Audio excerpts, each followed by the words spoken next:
ఈరోజు ముఖ్యంగా ఈ డిఎస్సి జరిగినటువంటి ఉపాధ్యాయ నియామకాలు ఇంకా అధికారులు చెప్తున్నటువంటి మాటల గురించి ఒకసారి వివరణ ఇచ్చేదానికి ప్రెస్ మీట్ ఏర్పాటు చేయడం జరిగింది.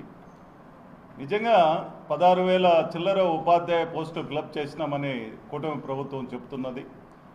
అది పూర్తిగా అన్యాయంగా పేపర్ లీకేజీ, తర్వాత మెరిట్ వచ్చినటువంటి విద్యార్థులకు సరైనటువంటి న్యాయం చేయలేదని గత వారం రోజులుగా రాష్ట్ర వ్యాప్తంగా వైసీపీ శ్రేణులు అయితేనేమి, తర్వాత మా నాయకుడు జగన్మోహన్ రెడ్డి అయితేనేమి, తర్వాత ప్రతిపక్ష నాయకుడు బొత్స సత్యనారాయణ గారు అయితేనేమి, ఎమ్మెల్సీలుగా మేమైతేనేమి అందరం కూడా ప్రభుత్వాన్ని కోరుతున్నాం, నిష్పక్షపాతంగా దీని మీద విచారణ జరిపించండి. ఇన్ని ఆరోపణలు వస్తున్నప్పుడు ఎందుకు విచారణ జరిపించడం లేదు అని మేము చెప్తూ ఉంటే ఒక పక్క అందరూ కూడా దీన్ని ఖండించడం చేస్తున్నారే తప్ప విచారణకు ముందుకు రావడం లేదు.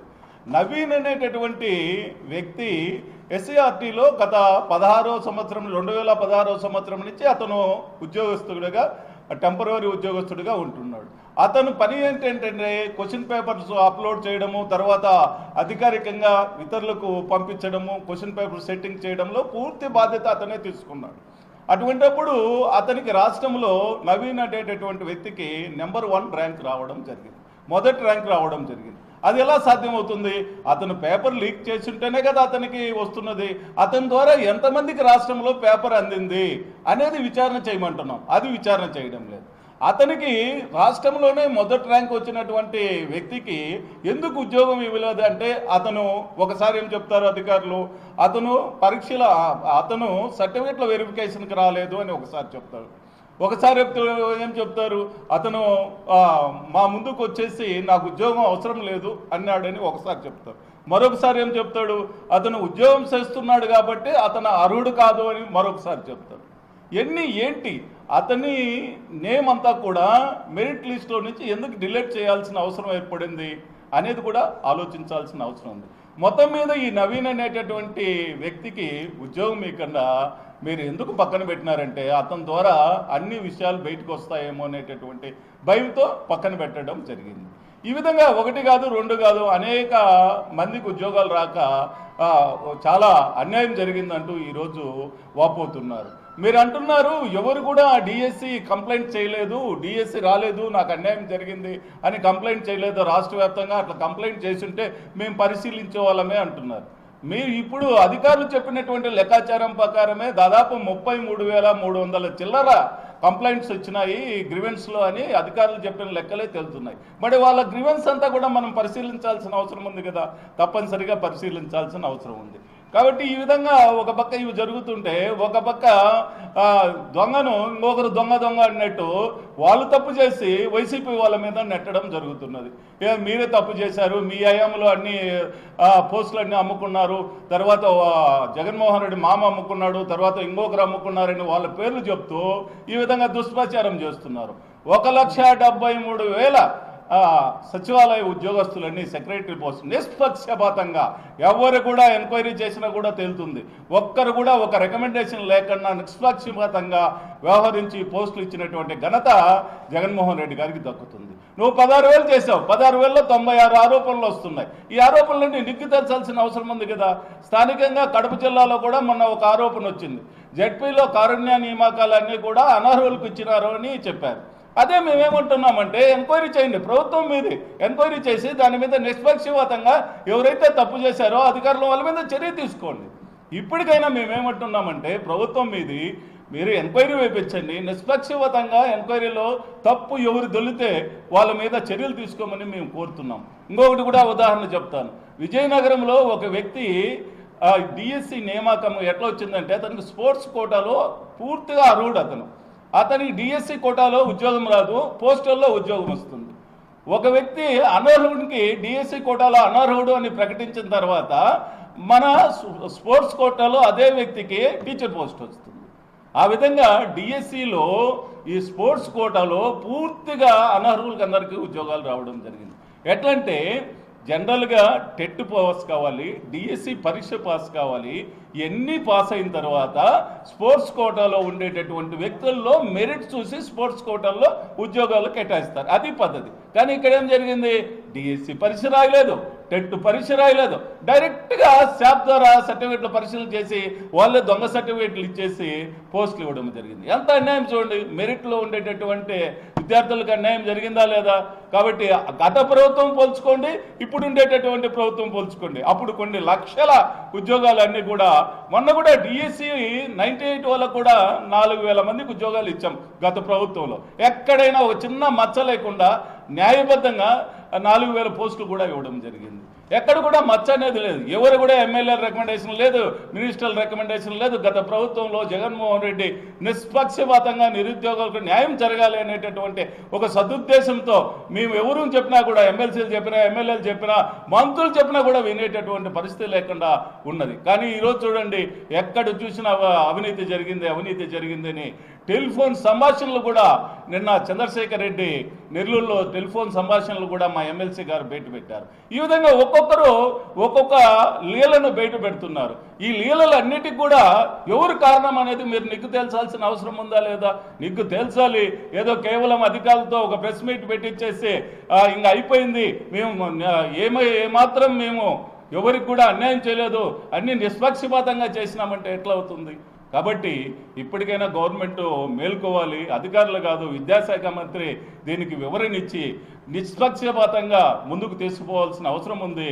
ఈ విధంగా చేయకపోతే తప్పనిసరిగా మేమంతా కూడా ఈ నిరుద్యోగుల పక్షాన ఉండాల్సిన అవసరం ఉంటుంది, వాళ్ళ పక్షాన పోరాడాల్సిన అవసరం కూడా ఉంటుందని మీ ద్వారా ప్రభుత్వానికి తెలియజేస్తున్నాం.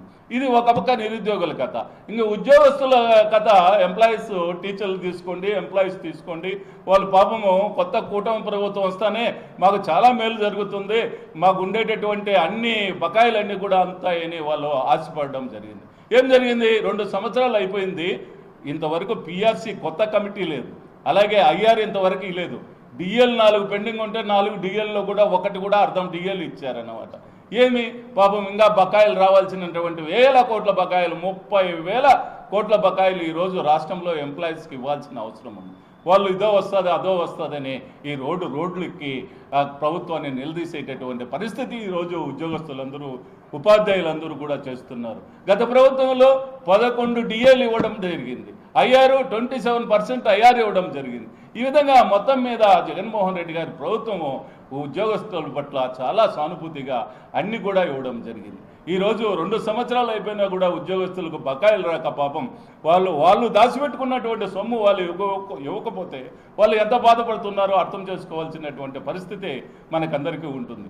కాబట్టి ఉద్యోగస్తులకు ఇవ్వాల్సినటువంటి అన్ని బకాయిలు కూడా వెంటనే రిలీజ్ చేయాలని ప్రభుత్వాన్ని మేము డిమాండ్ చేస్తున్నాము. ఇంకా జరగబోయేటటువంటి డిఎస్సి కావచ్చు, ఇంకొక విధానం కావచ్చు, ఇవన్నీ కూడా గ్రూప్ 1 పోస్టులు కావచ్చు, నిష్పక్షపాతంగా జరపాలి.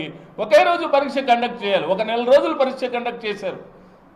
డిఎస్సి పరీక్ష 1 నెల రోజులు ఆన్లైన్ పద్ధతిలో కొత్త విధానం అంటూ కండక్ట్ చేశారు. ఒక పరీక్షా కేంద్రంలో ఏం జరిగింది? 11 మంది కాపీ కొట్టినారు అనేటటువంటి దాంతో వాళ్ళను సస్పెండ్ చేశారు. వీళ్ళంతా 11 మంది కాపీ కొట్టినారని. మళ్ళీ వాళ్ళు కోర్టుకు పోతే ఏమైంది? కాపీ కొట్టలేదు, వీళ్ళకు కూడా ఉద్యోగాలు ఇవ్వండి అని కోర్టు తీర్పు ఇచ్చింది. ఈ విధంగా 1 నెల రోజులు పరీక్షలు జరపడం వల్ల చాలా అవకతవకలు జరిగేదానికి అవకాశం కూడా ఉంది. కాబట్టి ఒకే రోజు ఆన్లైన్ సిస్టంలో పరీక్ష జరిపినట్లయితే ఏ విధమైనటువంటి ఆరోపణలు వచ్చేదానికి అవకాశం ఉండదు. కాబట్టి ఇప్పటికైనా ప్రభుత్వము ఈ తప్పిదాల మీద, అన్ని తప్పిదాల మీద, గవర్నమెంట్ చేస్తున్నటువంటి తప్పిదాల మీద మీ ప్రభుత్వమే ఉంది కాబట్టి మీరే ఎంక్వైరీ చేసి ఏమి జరగలేదండి నిగ్గు చేయాల్సింది సిట్టింగ్ జడ్జి పెట్టండి, లేకపోతే సిబిఐకి పోండి. ఎప్పుడు కూడా వైసీపీ వాళ్ళ మీద పడడము, వాళ్ళ మీద ప్రత్యేకంగా ఒక్కొక్కరి మీద ఒక్కొక్క ఆరోపణలు చేయడము, జగన్మోహన్ రెడ్డి మేనమామ కడపలో అన్ని అవకతవకలు చేసినాడు అని చెప్పడం. ఆయనకంటూ ఒక పేరుంది, జగన్మోహన్ రెడ్డి మేనమామకు రవీంద్రారెడ్డి అనేటటువంటి పేరుంది. రవీంద్రారెడ్డి చేసినాడు అనేది ఆరోపణలు రాయండి, ఆయన మీద ఏదన్నా వస్తే ఆయన ఖండిస్తాడు. కాకపోతే ప్రభుత్వం మీదే ఉంది. ఆ విధంగా మీరు కూడా ఎంక్వైరీ వేయండి. కాబట్టి రాబోయేటటువంటి రోజుల్లో ఎక్కడ కూడా ఏమాత్రము ఈ నిష్పక్షపాతమైనటువంటి పద్ధతిలో పరీక్షలు జరపాలి. ఇప్పుడు జరిగినటువంటి డిఎస్సి మీద తప్పనిసరిగా ఎంక్వైరీ చేయించాలని ఈ సందర్భంగా నేను కోరుకుంటున్నాను.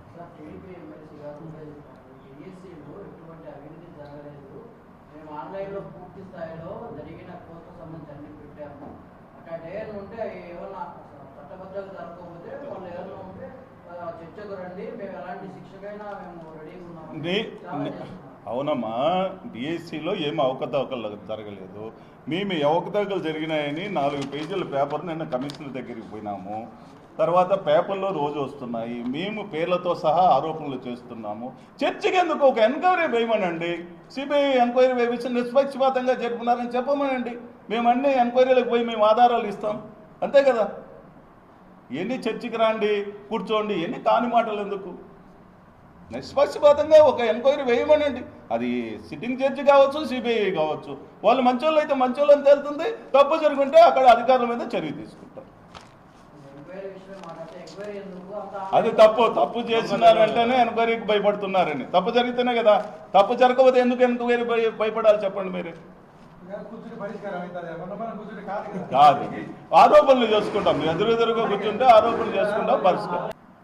ఏదైతే మా ప్రీతమ నాయకుడు వైఎస్ జగన్మోహన్ రెడ్డి గారు డిఎస్సి దాని మీద ప్రెస్ మీట్ పెట్టడం జరిగిందో, దానిలో అవకతవకలు జరిగాయి, దాని మీద ఎంక్వైరీ చేయాలని చెప్పేసి చెప్పిన వెంటనే తెలుగుదేశం పార్టీ నాయకులను ఎత్తుకున్నారు.